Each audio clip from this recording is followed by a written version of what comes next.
مولاي صل وسلم دائما ابدا على آفیشیل یوٹیوب چینل کو سبسکرائب کریں اور بیل آئیکن کلک کریں. اور اب آگے دیکھیے، اور اس کے بعد پھر یہی حدیث حضرت ابو ہریرہ روایت کرتے ہیں، اور اس کے الفاظ بھی وہی ایک جس کو ترمذی نے لیا، وحسنہ و ابن حبان انہوں نے روایت کیا. اس کے الفاظ بھی یہ ہیں کہ پوچھا فیقولان ما کنت تقول فی ھذا الرجل، اس ہستی کے بارے میں کیا کہا کرتا تھا. کنت تقول، جب اس مضارع کے صیغے پر کانا یکون لگا تو ماضی استمراری کا مفاد ملا. کیوں پوچھا جائے گا ما کنت تقول؟ اس لیے کہ جب آنکھوں کے سامنے جلوہ مصطفیٰ ہوگا تو ممکن ہے بڑے بڑے بہکے ہوئوں کی عقل ٹھکانے آ جائے. اس مقام مصطفیٰ کو دیکھ کر ممکن ہے ہر کوئی پہچان لے، کئی پہچان لے ہاں حضور ہیں، تو اس وقت کی پہچان کام نہیں آئے گی. پوچھا جائے گا آج کا نہ بتا زندگی میں عقیدہ کیا رکھا کرتا تھا، ان کی شان کیسے بیان کیا کرتا تھا، ان کی مقام و منزلت کیا بیان کیا کرتا تھا، اپنے جیسا کہتا تھا یا کسی جیسا نہ کہتا تھا، یہ بیان کر. یہ ہے حدیث بخاری. اس لیے اعلی حضرت نے کہا آج لے ان کی پناہ، آج مدد مانگ ان سے، کل نہ مانیں گے قیامت کو اگر مان گیا. یہ پوچھا جائے گا. تو جب آقا علیہ السلام کو پہچان لے گا تو فرشتے کہیں گے، روایت ترمذی ابو ہریرہ سے رضی اللہ تعالی عنہ سے، فرشتے کہیں گے قد کننا نعلم انک تقول ھذا، اے مومن ہمیں معلوم تھا کہ تو پہچان لے گا حضور کا.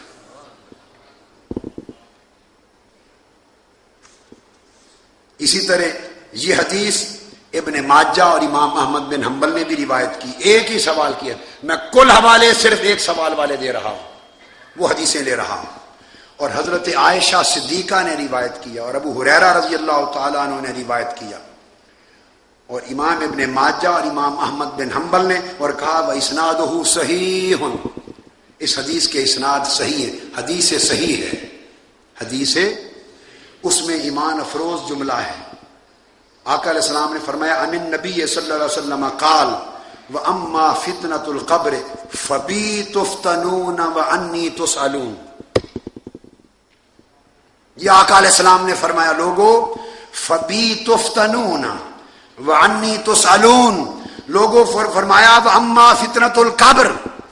صحابہ نے پوچھا یا رسول اللہ قبر کا امتحان کیا ہے، قبر کی آزمائش کیا ہوگی؟ آقا علیہ السلام نے فرمایا سنو تمہیں قبر کا امتحان بتاتا ہوں کیا ہوگا. فبی تفتنون، امتحان صرف میری وجہ سے میرا لیا جائے گا، میری نسبت لیا جائے گا. وَأَنِّي تُسْأَلُونَ، اور صرف میری نسبت پوچھا جائے گا.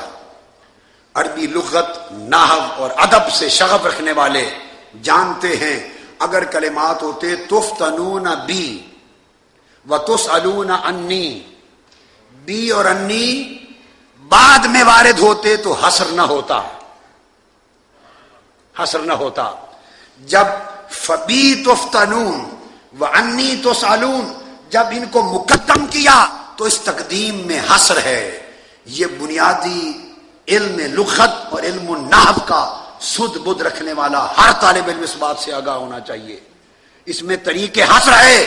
تو آقا نے فرمایا قبر کا امتحان ایک ہی ہے، اور وہ یہ کہ صرف میری نسبت پوچھا جائے گا، بتاؤ مقام مصطفیٰ کیا ہے. یہ حدیث کے لفظ یاد رکھ لیں، کبھی نہ بھولیں. ابن ماجہ، احمد بن حنبل، امام ابن ماجہ نے کتاب الزہد میں روایت کیا، سنن ابن ماجہ باب ذکر القبر، اور امام احمد بن حنبل نے روایت کیا حدیث نمبر 25,133 ہے. اور امام اسقلانی نے فتح الباری میں بھی روایت کیا جلد 3 صفحہ 240. اور امام عبداللہ بن احمد بن حنبل، امام احمد بن حنبل کے صاحبزادے، انہوں نے بھی کتاب السنہ میں اور صحاح ستہ میں، اور فرمایا اسنادہ صحیح، صحیح حدیث ہے. تو اس میں طریق حصر ہے. کہ صرف میری نسبت پوچھا جائے گا. پھر وہ سوال کے باقی دو جواب کہاں گئے جو دیگر کتب حدیث میں آئے ہیں؟ ان کا جواب محدثین نے دیا. ایک پر حصر اس لیے کیا کہ جس نے حضور کو پہچان لیا، خدا اور اسلام والے سوال اس کے اندر خود بخود آ گئے. یہ ایک تعبیر ہے جو محدثین نے کی، یہ ایک تشریح ہے اور تطبیق ہے جو محدثین نے کی. ایک تطبیق میں بھی عرض کرنا چاہتا ہوں اضافتاً. ایک تو یہ محدثین نے فرمایا کہ ان تمام احادیث میں اختصاراً ایک سوال پر اکتفا اس لیے کیا کہ باقی دونوں سوال حضور کے نام والے ایک سوال کے اندر آ جاتے ہیں. ایک تطبیق اور بھی ہے، اور وہ تطبیق بڑی خاص ہے جو میں عرض کر رہا ہوں، جو کتب میں پہلے نہیں آئی ہے، شارحین کے ہاں پہلے نہیں آئی ہے. میری تحقیق، ذوق علمی اور وجدان دو باتوں کی طرف اشارہ کرتا ہے. دو توجیہات ہیں. ایک تو یہ لگتا ہے کہ ترتیب سے اگر 3 سوال بھی ہوں تو جب آپ پرچہ دیتے ہیں تو پرچے میں ایک سوال لازمی کر دیا جاتا ہے، اور کہہ دیا جاتا ہے کہ اگر باقی 2 سوال پاس کر گئے تو اچھی بات، بڑے اونچے نمبر مل جائیں گے، مگر باقی سوالوں میں فیل بھی ہو گئے اور یہ پرچہ اگر آپ نے پاس کر لیا تو آپ پاس ہوں گے. کمپلسری ایک پیپر ہوتا ہے، اس میں رہ گئے، باقی سارے پاس کر گئے تو پروموٹ نہیں ہوں گے.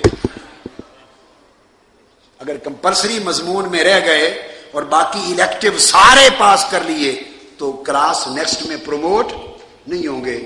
ایک توجیہ تو یہ ہے کہ سوال 3 ہوں گے مگر تینوں میں ایک سوال کمپلسری ہے. 2 کا جواب آ گیا تو خوش نصیبی کی بات ہے، نہ آیا تیسرے کا جواب صحیح آ گیا تو دونوں معاف کر دیے جائیں گے. ایک توجیہ. اب آ کر میں ایک توجیہ دوسری اور دینا چاہتا ہوں تاکہ ان محدثین کے جواب میں یہ 2 اور اضافہ ہو جائے. دوسری توجیہ یہ میری سمجھ میں آئی ہے کہ پہلے 2 سوال اور یہ تیسرا سوال الگ الگ مقاصد کے لیے ہے. مر ربو کا، بتا تیرا رب کیا ہے. یہ سوال اس امر کا تعین کرنے کے لیے ہے کہ مرنے والا کافر ہے یا ملحد ہے، چونکہ ہر ایک میت سے سوال ہوگا. فَأَمَّا الْكَافِرُ وَالْمُنَافِقُ وَالْمُؤْمِنُ، ہر ایک سے سوال ہوگا. تو اس دنیا میں مرنے والے 2 طرح کے ہوں گے. کچھ وہ ہوں گے جو خدا کو مانتے ہی نہیں، جیسے ہندو ہیں، سکھ ہیں، بدھ مت ہیں، مشرک ہیں، جو خدا کو ہی نہیں مانتے. اور کچھ وہ ہیں جیسے مسلمان، یہودی اور عیسائی، اصلاً وہ خدا کو بنیادی طور پر مانتے ہیں. تو مر ربوں کا یہ تفریق اور امتیاز کرنے کے لیے ہوگا کہ بتا تیرا رب کیا ہے، کہ رام رام اور چندر مہاراج کا نام لیتا ہے یا اللہ کا نام لیتا ہے، تاکہ تقسیم ہو جائے کہ خدا کو مانتا بھی ہے یا نہیں. یہ میں نے اپنی توجیہ پیش کی. جب تک تقسیم ہو گئی، امتیاز ہو گیا کہ رب کو مانتا ہے، اللہ کو مانتا ہے، ملہانی مذہب کو مانتا ہے، تو اس کے لیے پھر دوسرا سوال ہوگا کہ رب کو ماننے والے مسلمان بھی ہیں، یہودی بھی ہیں، عیسائی بھی ہیں. ان سے پوچھا جائے گا ما دینک، اے یہودی، اے عیسائی، اے مسلمان جو بھی ہے، بتا تیرا دین کیا ہے، تاکہ بتائے میں یہودی ہوں یا عیسائی ہوں یا مسلمان ہوں. پھر تفریق بین المذاہب الالہامیہ، ان مذاہب میں امتیاز کے لیے پوچھا جائے گا کہ مسلمان ہے یا اہل کتاب ہے.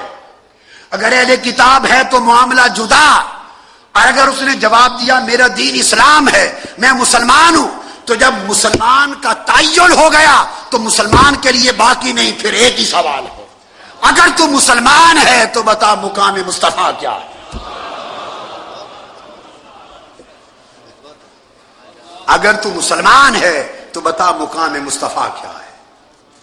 تو 3 سوالوں کی حکمت یہ ہے، یہ عقیدہ جس کے اوپر آپ کو پورا ہمیشہ انحصار کرنا چاہیے. اور جیسا کہ میں نے عرض کیا، باقی جو 3 سوال ہیں پورے، مر ربو کا، ما دینوں کا، ما کنت تقول فی ھذا الرجل، یہ سوال 3 سنن ابی داؤد میں آئے ہیں. کس میں آئے ہیں؟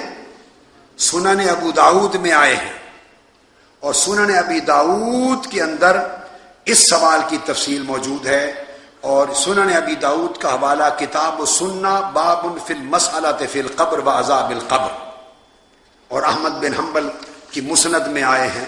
تو گویا دیگر کتب جو نچلے درجے کی ہیں، بخاری سے نیچے درجے کی ہیں، انہوں نے 3 سوال بیان کیے۔ امام بخاری کے عقیدے میں ایک ہی سوال ہے، انہوں نے باقی 2 سوالوں کی حدیث کو روایت کرنے کی ضرورت ہی محسوس نہیں کی۔ ھذا فہو عقیدۃ البخاری۔ صحیح بخاری کے اسی کتاب العلم حدیث نمبر 92، باب الغضب فی الموعظۃ والتعلیم، نصیحت اور تعلیم کے دوران ناراض ہونا تادیباً، یہ باب ہے۔ باب کا نمبر ہے 29، اور اس میں حدیث نمبر، مسلسل حدیث نمبر جو ہم پڑھ رہے ہیں وہ 92 ہے۔ حدثنا محمد بن العلاء قال حدثنا ابو اسامة عن بريد عن ابي بردة عن ابي موسى قال سئل النبي صلى الله عليه وآله وسلم عن اشياء كرهها فلما اكثر عليه غضب ثم قال للناس سلوني عما شئتم فقال رجل من ابي قال ابوك حذافة فقام آخر فقال من ابي يا رسول الله فقال ابوك سالم مولى شيبة فلما رأى عمر ما في وجهه قال يا رسول الله انا نتوب الى اللہ عز وجل او کما قال۔ یہ حدیث جس کو امام بخاری نے روایت کیا، یہ وسعت علم نبوت پر دلالت کرتی ہے۔ حضرت ابو موسیٰ اشعری رضی اللہ تعالیٰ عنہ راوی ہیں کہ حضور علیہ الصلوۃ والسلام سے کچھ اس قسم کے سوال کیے گئے جن کو آقا علیہ السلام نے ناپسند فرمایا۔ اس ناپسندیدگی کے باعث آپ خفا ہوئے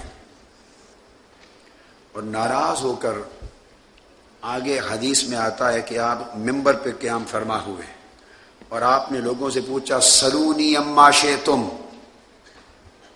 اب جو چاہو مجھ سے پوچھ لو۔ آقا علیہ السلام نے فرمایا سلونی اما شئتم، جو چاہو مجھ سے پوچھ لو۔ یہاں بعض اہل علم نے،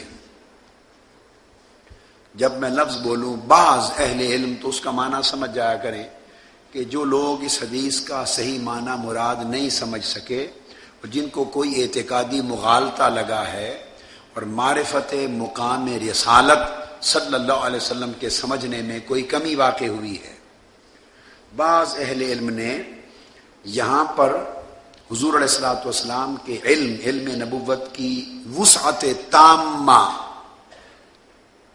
اس کو کاملاً ادراک نہ کرتے ہوئے یہ خیال کیا کہ اشارہ اس امر کی طرف تھا کہ احکام شریعت میں سے جو چاہو مجھ سے پوچھ لو، احکام شریعت میں سے جو چاہو مجھ سے پوچھ لو۔ یہ مفہوم مراد لینا غلط ہے، بلکہ شارع علیہ السلام کے قول مطلق کو ناروا مقید کر دینے کے مترادف ہے۔ آقا علیہ السلام نے اسے احکام شریعت سے متعلق کیا ہی نہیں ہے، احکام شریعت سے متعلق کیا ہی نہیں۔ ما کلمہ عام ہے، اور عام کو بغیر کسی مخصص کے آپ خاص نہیں کر سکتے۔ جب تک کوئی وجہ نہ ہو تو تخصیص ناجائز ہے۔ آقا نے فرمایا سلونی اما شئتم، جو چاہتے ہو مجھ سے پوچھ لو، ورنہ آقا علیہ السلام فرماتے سلونی اما شئتم من احکام الشریعہ، سلونی اما شئتم من احکام الشریعہ۔ جب آقا علیہ السلام نے تخصیص نہیں فرمائی تو کسی کو حق نہیں کہ حکم عام کو مخصوص کریں یا مطلق کو مقید کریں۔ فرمایا سلونی اما شئتم، جو چاہتے ہو مجھ سے پوچھ لو۔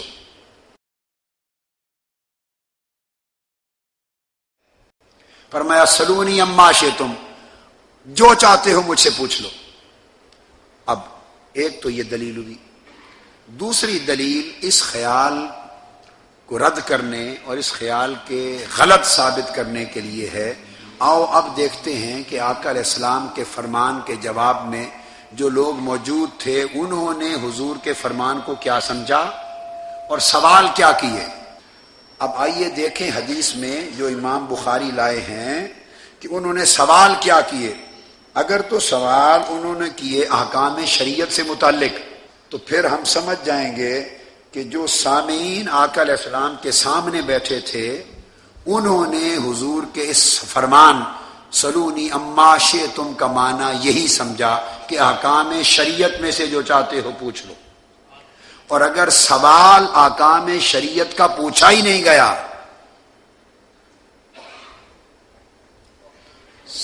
سوال احکام شریعت سے متعلق نہیں پوچھا گیا، سوال عمومی وقائع اور حقائق سے متعلق پوچھا گیا، تو اس کا مطلب ہے کہ حضور کے جو سامعین سامنے بیٹھے تھے انہوں نے بھی یہی سمجھا کہ بحر علم مصطفیٰ آج تلاطم میں ہے، کائنات ارض و سما کی جو حقیقت پوچھنا چاہتے ہو پوچھ لو۔ سو انہوں نے سوال کیا، ایک شخص اٹھا، اس نے پوچھا قال رجل من ابی یا رسول اللہ، ایک شخص کو لوگ تانا دیتے تھے کہ تم اپنے باپ کے نہیں ہو، اس کے نسب کا تانا دیتے تھے۔ اس نے کہا بحر علم نبوت آج جوش میں ہے، میں اپنے نسب کا مسئلہ بھی حل کرا لوں، نسب کا مسئلہ حل کرا لوں۔ اب نسب، اہل علم بیٹھے ہیں، نسب امور ظاہر سے ہے یا امور غیب سے ہے؟ بند کمرے میں مرد اور عورت کا ملاپ ہوا اور رحم مادر میں ایک نطفہ گرا، اس سے وجود پیدا ہوا اور شخص پیدا ہوا، تو یہ مطلقاً جو نسب ہے وہ رات کے اندھیرے کے امور غیب میں سے، مخفی امور میں سے ہے، یہ دن کی روشنی کا اور لوگوں کے سامنے امور ظاہر میں سے نہیں ہے۔ کس کو کیا خبر کہ کون کس کا نطفہ ہے؟ ایک شخص اٹھا، اس نے پوچھا من ابی یا رسول اللہ، میرا باپ کون ہے؟ تو اس سے پتہ چلا کہ آقا علیہ السلام پر کوئی ایمان لاتا تھا یا نہ لاتا تھا، اور خاص طور پہ جو حضور کی مجلس میں بیٹھے تھے ایمان لانے والے، جو حضور کے سامنے حضور کے دور میں رہتے تھے، ان کا عقیدہ یہ تھا کہ حضور کو اللہ نے ہر شے کا علم عطا کی۔ تو انہوں نے پوچھا میرا باپ کون ہے؟ اگر علم نبوت صرف احکام شریعت ہی سے متعلق ہوتا یا ضروریات نبوت کو پورا کرنے والا علم ہی مطلوب اور مراد ہوتا تو آقا علیہ السلام اس کے سوال کو انٹرٹین نہ کرتے، رد کر دیتے، فرماتے کہ میں نبی ہوں، کوئی نجومی تھوڑی ہوں، تم مجھ سے اپنا نسب پوچھ رہے ہو، مجھے کیا خبر کس کا نسب ہو؟ مجھ سے پوچھنا ہے تو حلال و حرام کا پوچھو، مجھ سے پوچھنا ہے تو احکام شریعت کا پوچھو۔ تو آقا علیہ السلام نے رد نہیں کیا سوال، اس نے پوچھا میرا باپ کون ہے، یعنی میں کس کا نطفہ ہوں؟ آقا نے فرمایا تمہارا اصل باپ حذافہ ہے۔ فقام آخر، پھر دوسرا شخص اٹھا، اس نے پوچھا من ابی یا رسول اللہ، اس کو بھی تانا دیتے تھے لوگ کہ تم بھی اصل باپ کے نہیں۔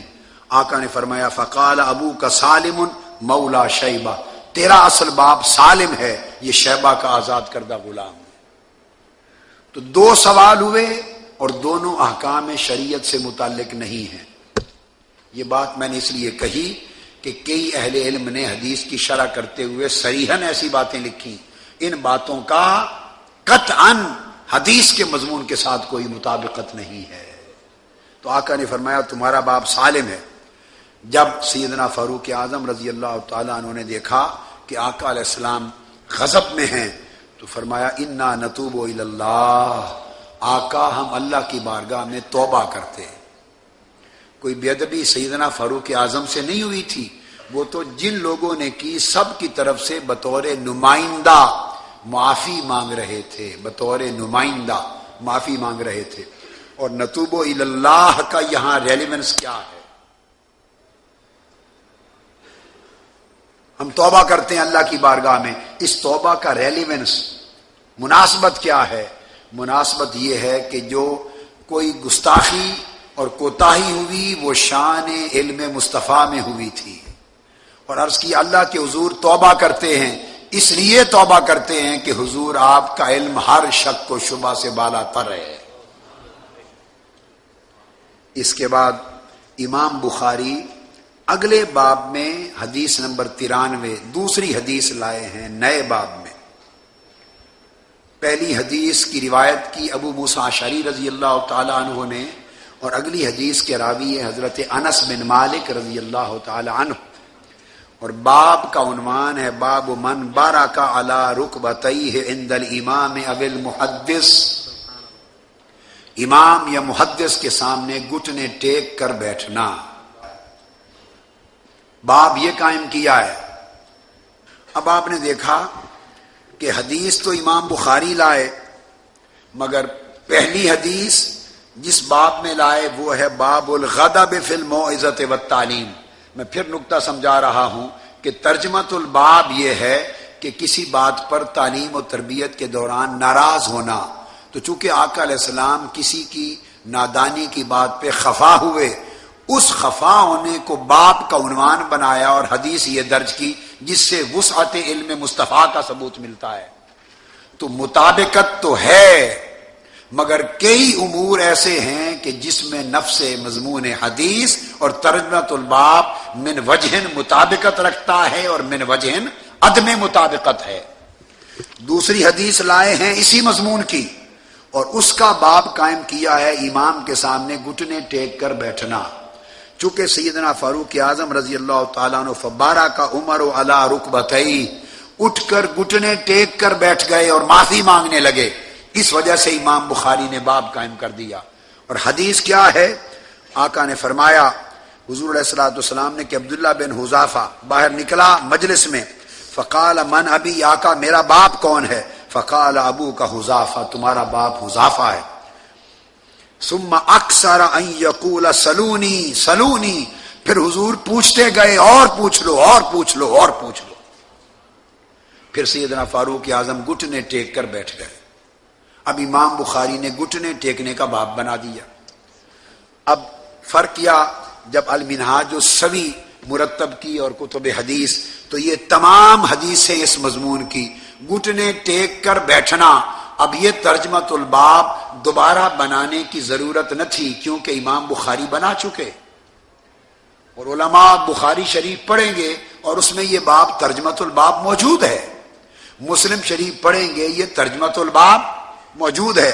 اب تو ایسے تراجم الابواب کی نئی کتب مدونہ کتب حدیث میں ضرورت تھی جن میں وہ ترجمۃ الباب قائم نہیں ہوا جو اس حدیث کے دیگر مضامین سے مطابقت رکھے۔ سو میں نے جب یہ حدیث مرتب کی کتاب، تو اب جو فصل قائم کی وہ فصل فی منزلت علم النبی صلی اللہ علیہ وسلم و معرفتہ، یہ ترجمۃ الباب بنایا۔ حضور نبی اکرم صلی اللہ علیہ وسلم کی شان علم و معرفت کا بیان، اس میں پھر وہ یہ تمام حدیثیں جمع کر دی۔ یہ حدیث الباب اور ترجمۃ الباب کا درمیان تعلق ہوتا ہے۔